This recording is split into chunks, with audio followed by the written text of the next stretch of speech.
역대상 4장은 유다 지파의 후손들이 어떤 사람이었는지를 설명을 해주고 있습니다.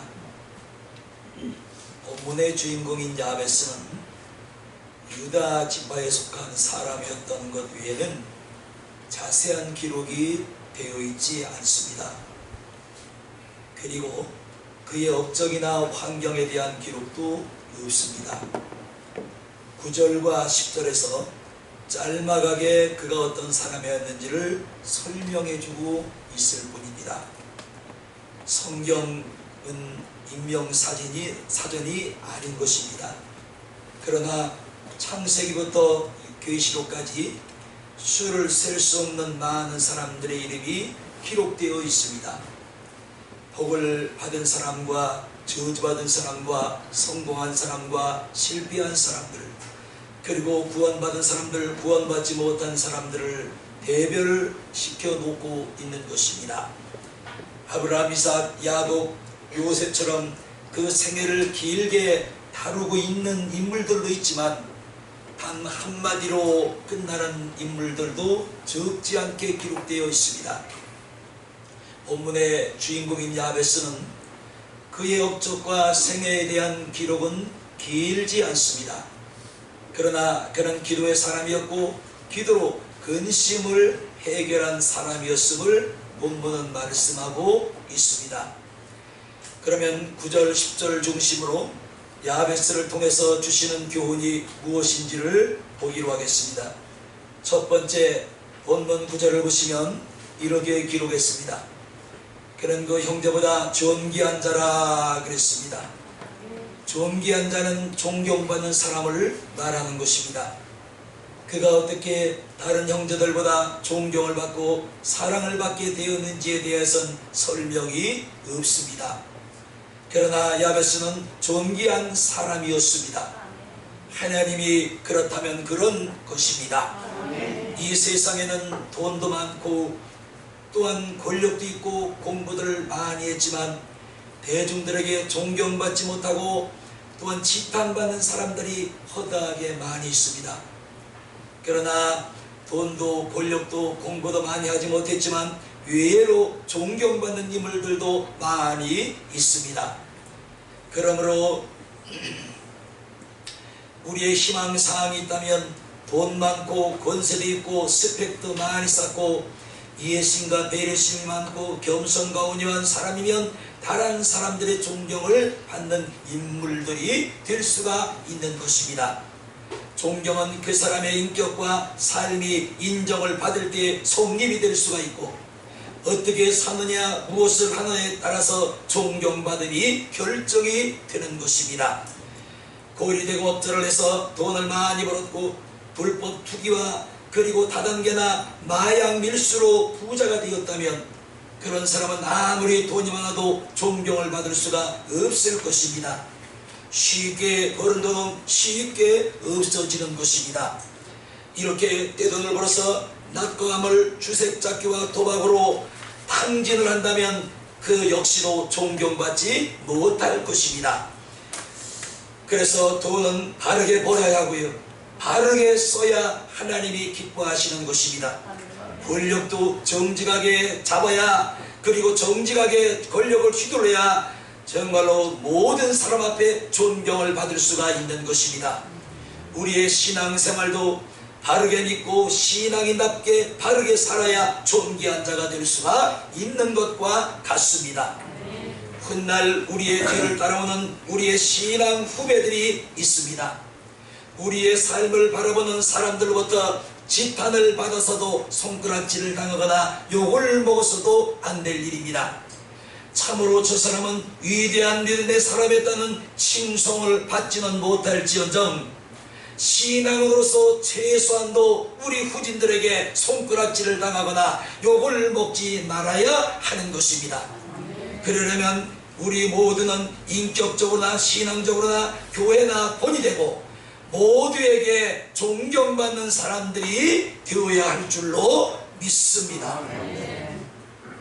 하나님 마음에 합한 사람, 하나님이 기뻐하는 사람, 하나님에게도 인정받는 사람, 교회에서 본이 되고 다른 신앙인들에게도 덕을 세우고 인정받고 존경받는 신앙인들이 다 될 수 있기를 주님의 이름으로 축원합니다. 베드로후서 1장 5절 7절 이러므로 너희가 더욱 힘써 너희 믿음의 덕의 전식을 절제를 인내의 경건의 형제 우애의 사랑을 공급하라고 말씀을 하신 것입니다. 사랑하는 여러분, 우리는 이제 하나님이 부르면 가야지요. 그 이후에 우리의 후손들, 우리의 후진들이 과연 우리를 어떻게 생각하고 있는지, 우리가 이 자리를 떠나 하나님께로 갔을지라도 후진들에게 손가락질 당하거나 지탄받는 사람이 되어서는 안 되는 것입니다. 참 아까운 사람, 하나님이 너무 일찍 데려가셨어. 참 귀한 사람인데 하나님께서 몇 년만 더 일하게 하시지, 너무 아까워. 아쉬워하는 사람, 이런 존경받는 모두가 될 수 있기를 주님의 이름으로 축원합니다. 두 번째는 그 어머니가 그를 훼손할 때 난상을 했습니다. 그래서 본문 9절을 보시면 야베스라고 했고, 야베스라는 이름은 다른 뜻이 아니라 이런 뜻입니다. 내가 수고로이 낳았다. 그러니까 야베스를 그 어머니가 낳을 때 수고로이 난상을 했음을 알 수가 있는 것입니다. 사람이 태어날 땐 누구나 울면서 태어납니다. 하지만 떠날 때, 죽을 때는 울고 가는 사람도 있습니다. 그러나 웃으며 가는 사람도 있습니다. 천국 소망이 없는 사람은 죽을 때도 공포와 두려움에 치를 떨며 마지막 황천길을 가고 마는 것입니다. 그러나 천국 소망이 있는 사람은 웃으며 천사의 손에 이끌려 영원한 아버지의 집으로 들어간 것입니다. 태어날 땐 순산이 있고 난산도 있을 수가 있습니다. 요즘은 무통분만법이 개발되어서 산모들의 고통이 훨씬 많이 줄어들었습니다. 이렇게 여인들이 해산의 고통을 받는 것은 하와가 하나님 말씀에 불순한 결과이기 때문에 여인이라면 해산하는 고통을 피할 길이 없는 것입니다. 그래서 창세기 3장 16절 하나님은 하와에게 말씀을 하십니다. 또 여자에게 이르시되 네가 잉태하는 고통을 크게 더하리니 네가 수고하고 자식을 낳을 것이라고 말씀을 하신 것입니다.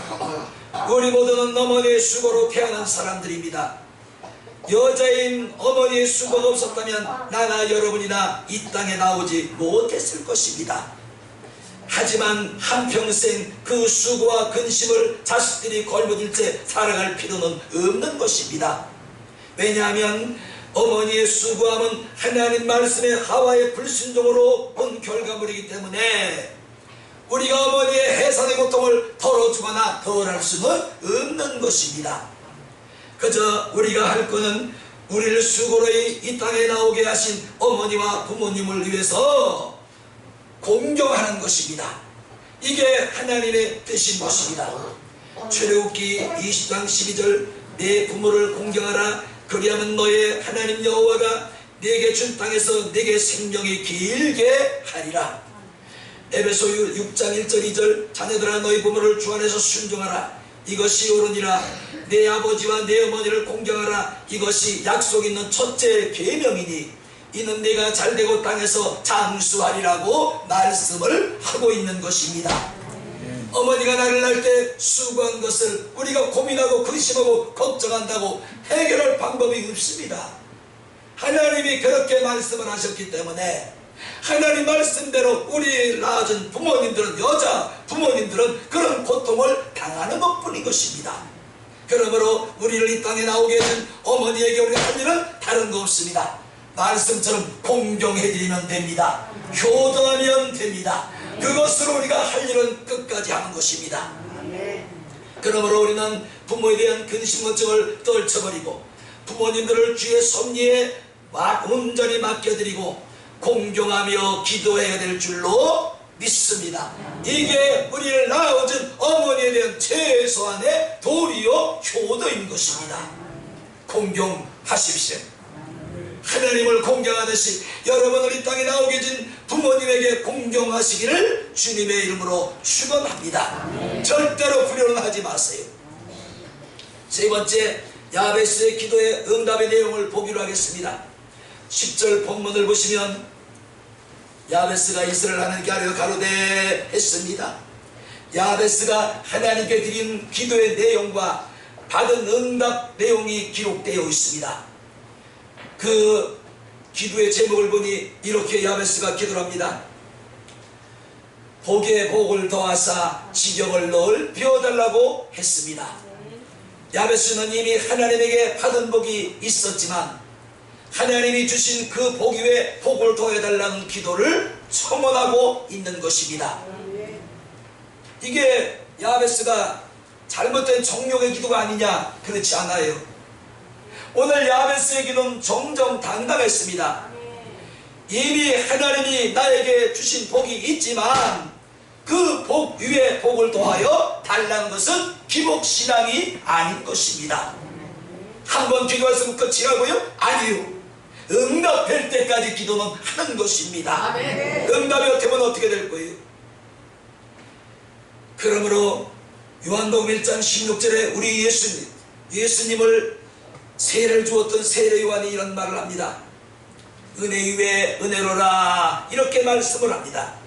하나님으로부터 내려오는 은혜나 복은 좋은 것입니다. 그래서 여러분 받을 수만 있으면 많이 받을수록 좋고 더할 수만 있으면 더 좋은 것들이 오늘 여러분에게 은혜와 축복이 더하기를 주님의 이름으로 축원합니다.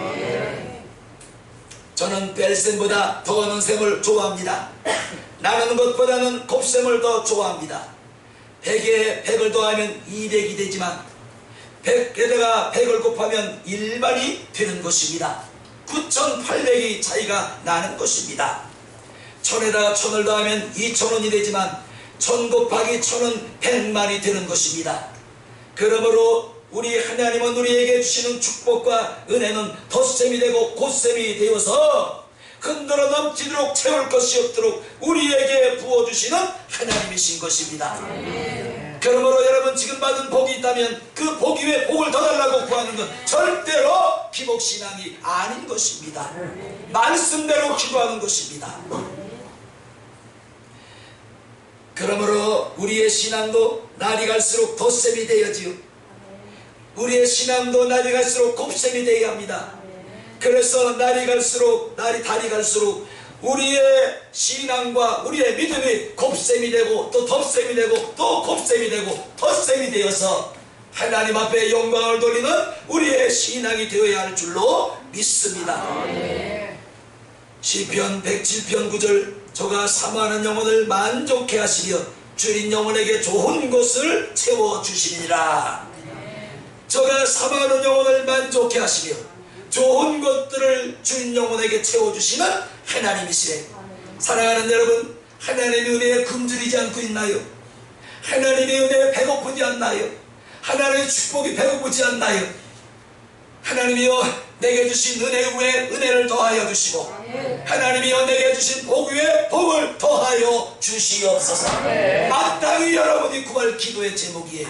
마땅히 해야 될 기도의 제목인 것입니다.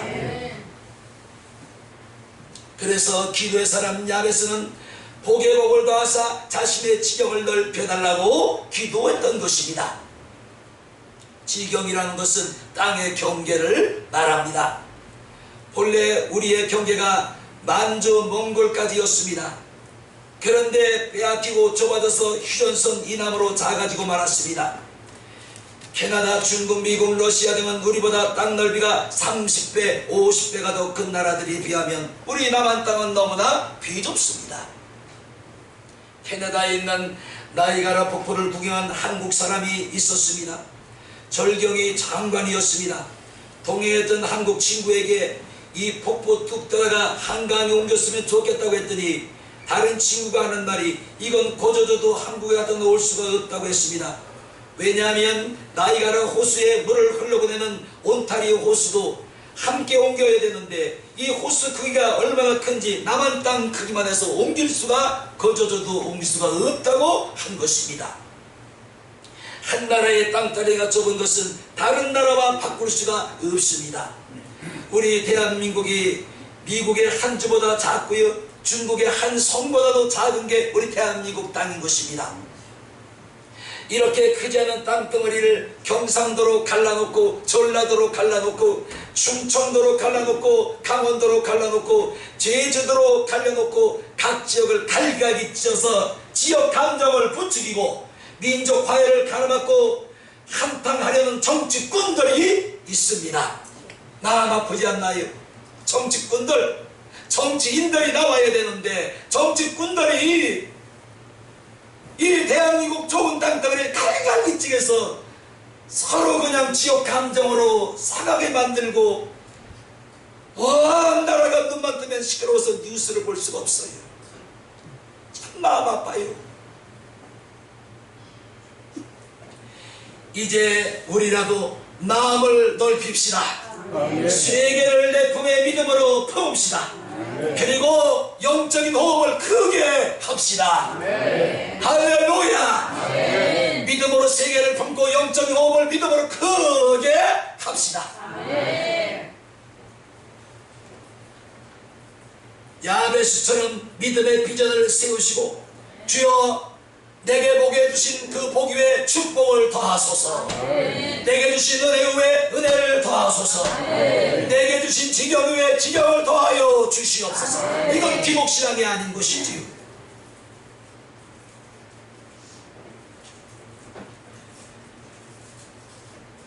아브라함은 조카 롯이 자신을 떠났을 때 하나님 명령대로 동서남북 사방을 바라봅니다.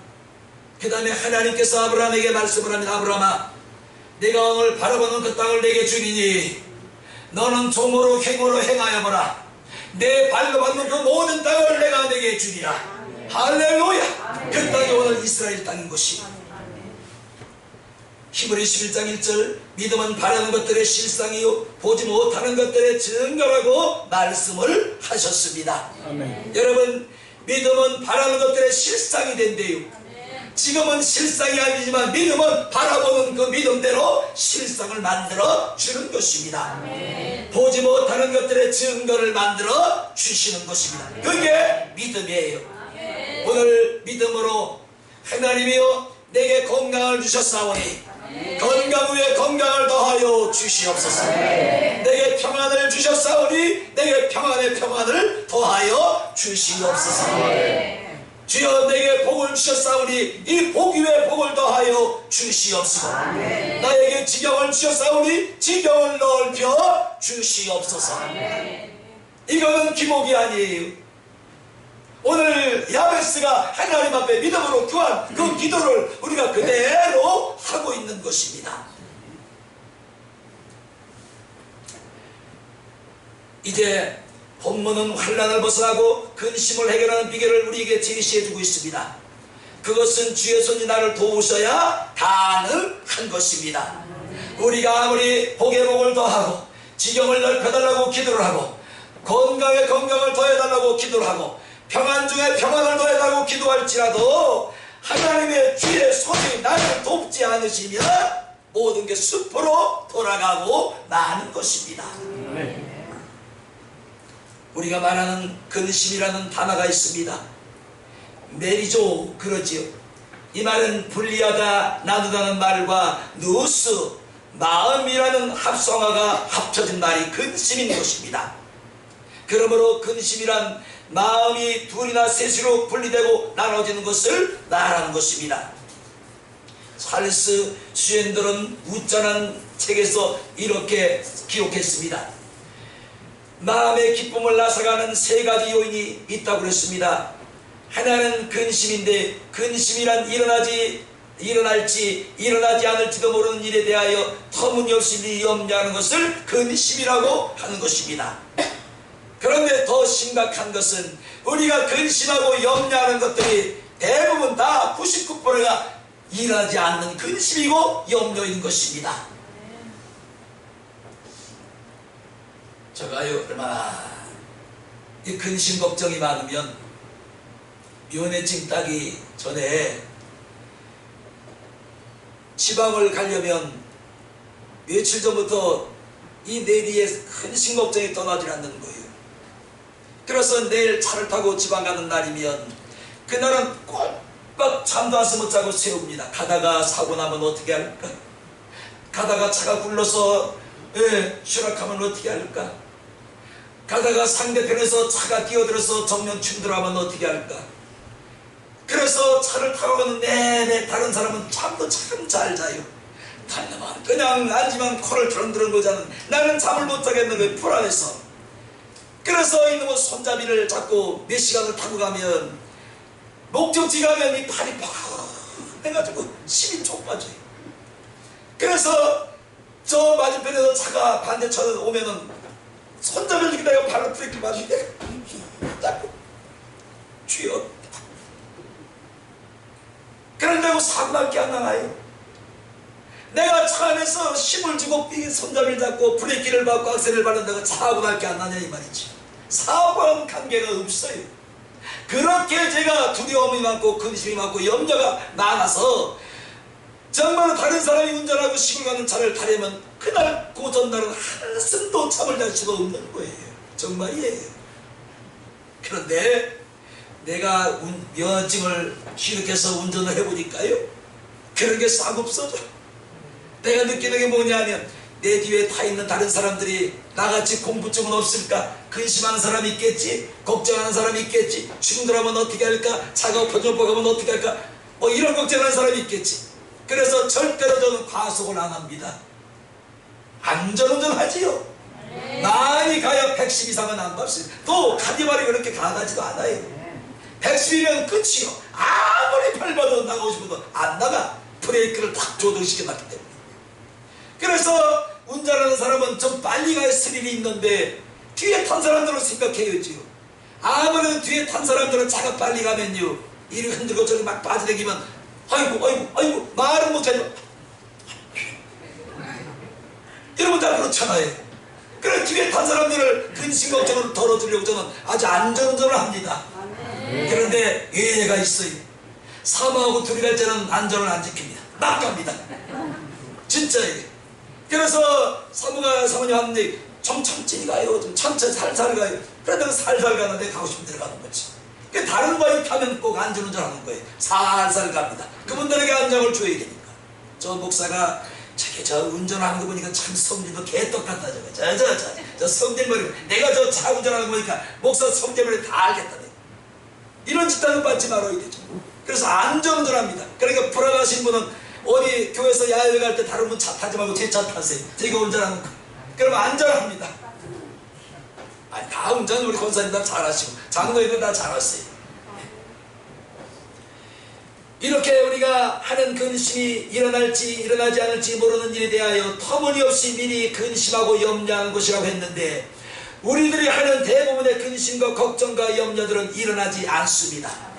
그럼에도 불구하고 근심이라는 독소는 서서히 그 효과를 발휘해서 우리 심령에 있는 평안을 빼앗아가고 기쁨을 손먹고 마는 것입니다. 사랑하는 여러분, 오늘 야베스는 그 근심을 하나님께 맡겼습니다. 그랬더니 하나님께서 그 근심을 해결해 주신 것입니다. 잠언서 17장 22절, 마음의 즐거움은 양양하려도 심령의 근심은 온 뼈를 녹게 하느니라. 골수를 녹게 한대요. 여러분, 근심이 여러분에게 독이 되지 않아요. 염려함이 여러분에게 이익이 되지 않습니다. 그러므로 여러분, 마음에 근심이 있고 염려가 있으면 다 맡겨. 주여, 내 마음의 염려를 가져가세요. 주여, 내 마음의 근심도 가져가세요. 주께 던져버리세요. 던졌다가 갈 때 또 찾아가지 마시고 아주 던져버리세요. 그래야 하나님 맡아서 해결하시죠. 둘은 스트레스입니다. 스트레스는 근심보다 더 심각하지요. 그래서 스트레스가 쌓이면 정신과 육체를 괴롭힘을 당하고 모든 질병의 원인 제공을 하고 마는 것입니다. 여러분, 가능하면 스트레스 받지 마세요. 스트레스를 받았을지라도 사람을 상대로 풀려고 하지 마세요. 또 스트레스 받아. 사람을 상대로 내 스트레스를 풀려고 또 떠들어대는 그 사람 때문에 또 스트레스를 받아. 여러분, 스트레스를 받을 때 스트레스를 가장 잘 해결할 수 있는 방법은 하나님 앞에 나와 구하는 거예요. 하나님, 나 이런 것들 속상해요. 스트레스 받고 있어요. 너무 힘들어요. 너무 괴롭습니다. 어떻게 하면 좋을까요? 하나님 맡깁니다. 내 스트레스를 가져가십시오. 이거 풀려고 다른 사람 들고 얘기해봐요. 또 그 사람들은 또 스트레스를 받아. 네? 그 사람한테 내 스트레스 얘기해봐. 그 사람들도 가만히 듣고 있나? 그건 아니에요. 이렇게 하셔야 돼요. 저렇게 하셔야 돼요. 또 스트레스 받아.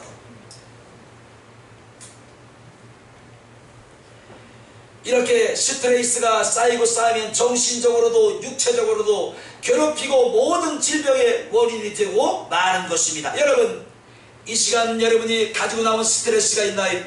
작은 것이든 큰 것이든 영적인 것이든 세상적인 것이든 가정적인 것이든 자녀로 되어오는 것이든 물질적으로 오는 것이든 어떤 방법으로 건강 때문에 오는 것 스트레스든 모두 주께 내어던지고 가시기를 주님의 이름으로 축원합니다. 내어던지고 가세요. 가져가지 마세요. 내던져버리세요. 아낌없이 버려버리세요. 셋은 공포입니다.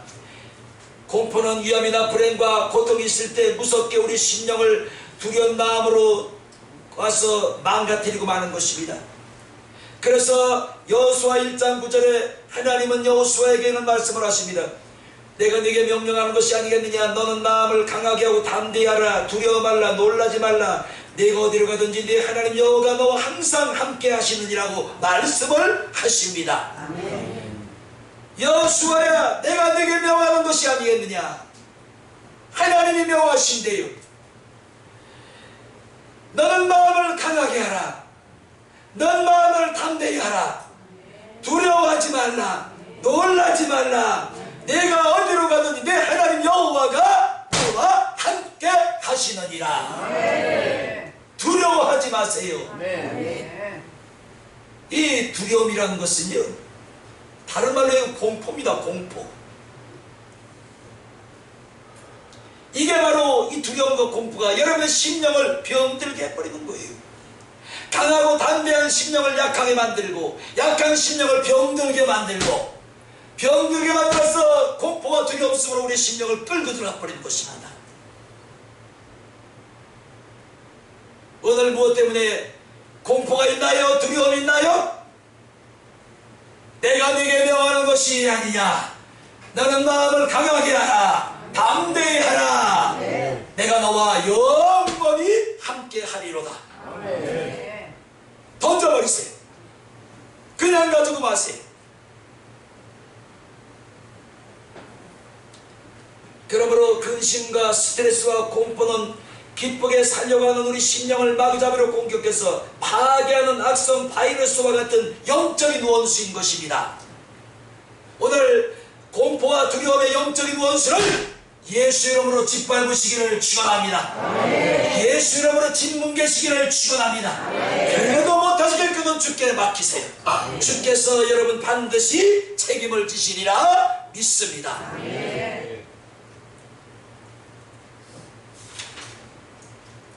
사람에게 누구나 두려움과 공포증이 다 있습니다. 전문가들이 공포와 두려움을 조사해 봤더니 무려 500가지가 넘는다고 그랬습니다. 500가지가 넘는데 뭐 별 공포가 다 있잖아요. 저는 믿는 사람이고 목사이지만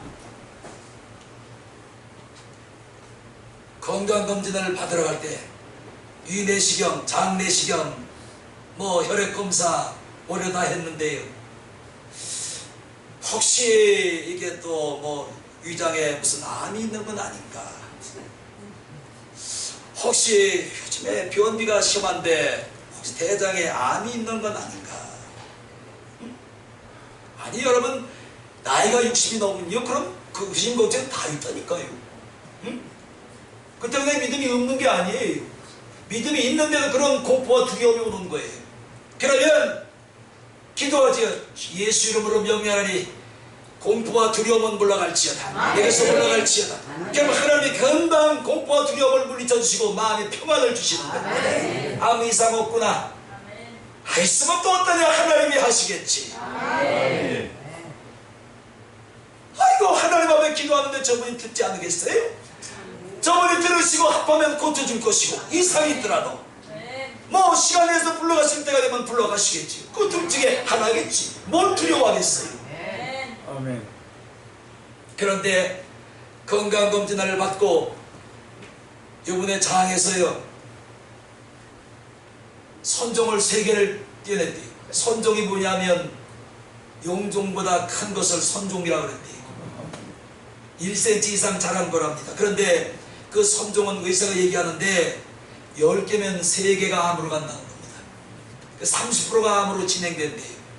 그래서 2년에 한 번씩 꼭 가셔야 됩니다. 그러고는 이제 말을 듣고 왔는데 건강검진표 검사표가 우리 집으로 우편으로 날라왔어요. 거기 보니까 또 뭐라고 충격적인 말이 써있냐면 간 수치가 얼마가 높은데 간에 질병이 있을 수가 있습니다. 재검사 받으십시오. 그 검사 결과를 받아보는 그 순간 마음이 털컥 들 간에 또 뭔 이상이 있나. 그래서 요즘 이렇게 피곤했나? 요즘 이렇게 해서 피곤했는가 보다. 그래서 또 재검사를 받아보라고 그러니까 예약을 하고 갔어요. 갔더니 그 의사가 하는 말이 아이고 연세가 있으신데 이 정도면 아무것도 아닙니다. 선생님 연세면 다 한대요. 그래도 다른 분에 비해서 아주 건강하신 거리요. 그러면 하는 말이 50대 후반 연령 그 신체 기능을 가지고 있대요. 제 60대 이제 후반으로 가잖아요. 그래 몇 년을 그 사람이 의사가 짧게 얘기해 또 기분 나쁘지 않다 좋더라고요. 그렇구나. 나이는 60, 70을 나가는데 50대 후반의 건강 체질을 가지고 있다. 얼마나 감사해요. 그러면서 걱정하지 마시고 약 먹을 거 아무것도 없습니다. 들어와서 근심하지 걱정하지 마시고 마음에 스트레스 받지 마세요. 스트레스 받으면 그 병이 되니까 스트레스 절대로 받으면 안 되십니다. 약 먹을 데 없나요? 없어요. 그냥 가세요. 내가 뭐 하다가 여기까지 온 거예요. 이렇게 근심 걱정을 해결하는 방법은 본문에 적극적이고 구체적으로 보여주고 있는데 본문 10절에 보니까 저를 따라 합시다.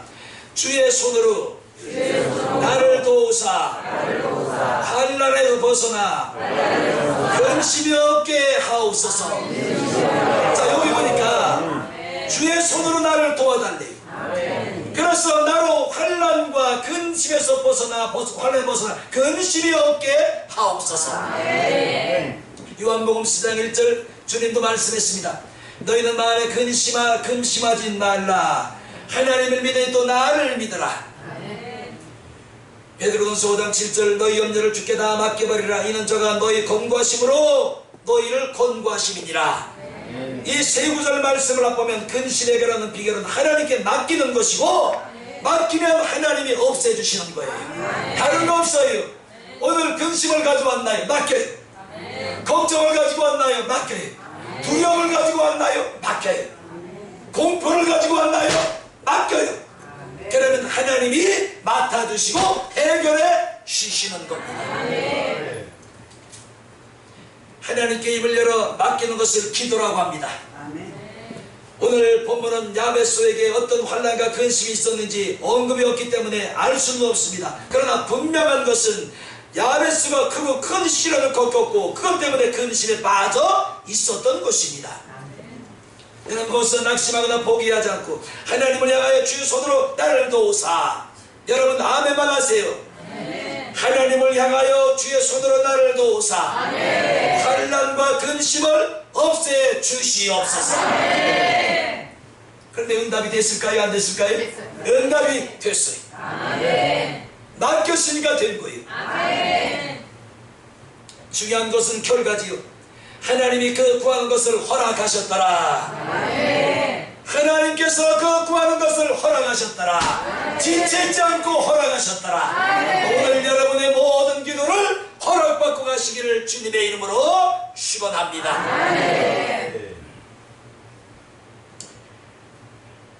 그가 거기서 낙심하거나 포기하지 않고 하나님을 향해 주의 손으로 나를 도우사 근심 없게 해달라고 했던 그 기도가 하나님이 그 구한 것을 허락하셨더라고 응답을 받아낸 것입니다. 그러므로 태산보다 크고 바다보다 넓은 근심도 하나님께 맡기는 순간부터 그것은 내 것이 아니라 하나님 것이 되는 것입니다. 오늘 여러분 가져가는 근심이 태산보다 크고 태평양 바다보다 넓더라도 여러분이 가지고 있으면 여러분의 근심과 두려움과 걱정과 염려이지만 하나님께 맡기면 하나님의 근심과 염려와 걱정거리가 되는 것입니다. 내게 아니에요. 맡겨요. 우리 하나님께 모든 것을 맡기면 하나님이 반드시 들으시고 해결하시고도 남음이 있는 줄로 믿습니다. 목사님이 설교를 들은 노처녀가 있었습니다. 그녀는 그날 밤부터 침대 위에 남자 바지 한 벌을 걸어놓고 무릎을 꿇고 기도를 시작했습니다. 아버지 하나님, 제 기도를 들어주세요. 구하는 바를 허락해 주세요. 여기 바지 한 벌을 걸어 놓았어요. 저 바지 입을 남자를 허락해 주세요. 그리고 하나님은 노처녀의 기도를 들으시고 바지 입을 임자를 만나게 해주셨습니다. 이 이야기를 목사님이 설교 시간에 간증을 했습니다.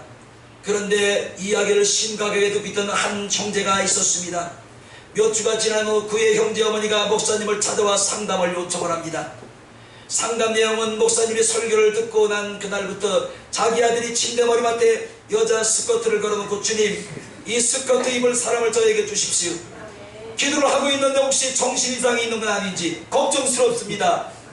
무슨 어떻게 하면 좋을까요? 걱정스럽지. 여러분, 아들들이 갑자기 자기 침대 머리맡에 여자 스커트를 걸어놓고 이 스커트 입을 여자를 백비를 주자면, 여러분, 이놈이 혹시 예수 믿때 교회 나가더니 이상 이놈이 돌았나? 100이면 10이면 9이면 다 이렇게 오해할 겁니다. 그래서 기도하고 있는데 혹시 정신 이상은 아닌지 걱정스럽다는 얘기였습니다. 목사님은 말했습니다. 단호했습니다. 염려하지 마십시오. 아들의 기도가 그대로 응답될 겁니다. 안심시켜 돌려보냈는데 얼마의 세월이 흐른 후에 아들이 스커트 임자를 만나게 되어 결혼하게 되었고, 목사님은 자신이 선포한 대로 결혼식 주례를 보게 되었습니다. 근심과 걱정을 해결하는 방법은 하나님께 맡기는 것입니다. 하나님에게 맡기는 것은 결코 부끄러운 일이 아닌 것입니다. 내가 내 손에 쥐고 있으면 내 문제로 남아있지만 하나님께 맡기면 하나님의 문제가 되는 것입니다. 할렐루야. 오늘 베드로는 다시 말합니다. 너희 염려를 주께 맡겨버리라. 따라합시다. 나의 염려를 주께 맡깁니다. 그 시간부터 주의 것이 되는 거예요. 여러분 염려는 의미 없어요. 여러분이 염려를 주께 맡기면 주님의 염려가 되는 것이고요. 걱정을 벗으면 걱정이 죽게 되는 것이고, 근심이 죽게 되는 것이고, 스트레스도 죽게 되는 것이고, 두려움도 공포도 죽게 되는 것이고, 내 거는 없습니다. 오늘 가지고 온 근심 보따리, 염려 보따리, 걱정 보따리, 질병의 보따리, 두려움의 보따리, 가난 보따리, 우울증의 보따리 다 죽게 던져버리고 가시기를 주의 이름으로 축원합니다. 던져버리세요. 가져가지 마세요.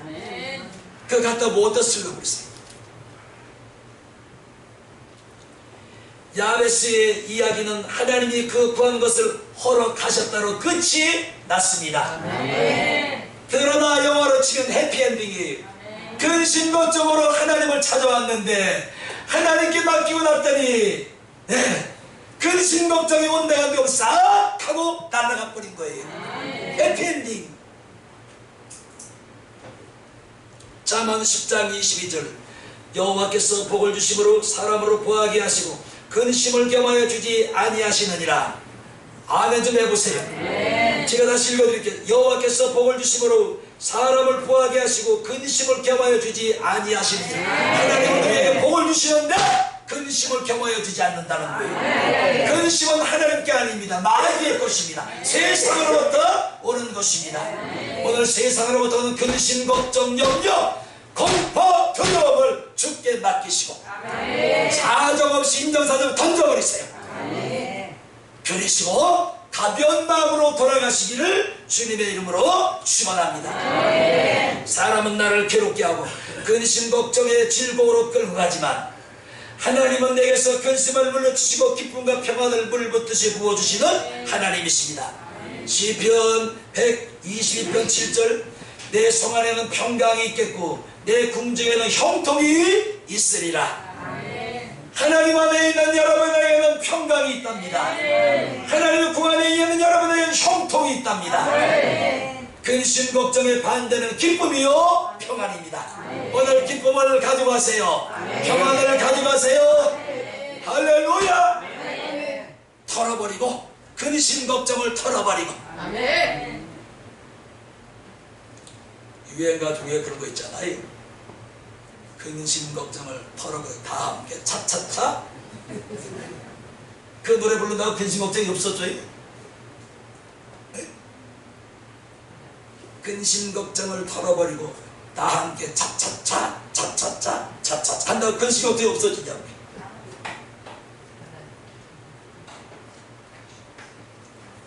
오늘 야베스가 한 이 기도가 굉장히 짧지만 중요합니다.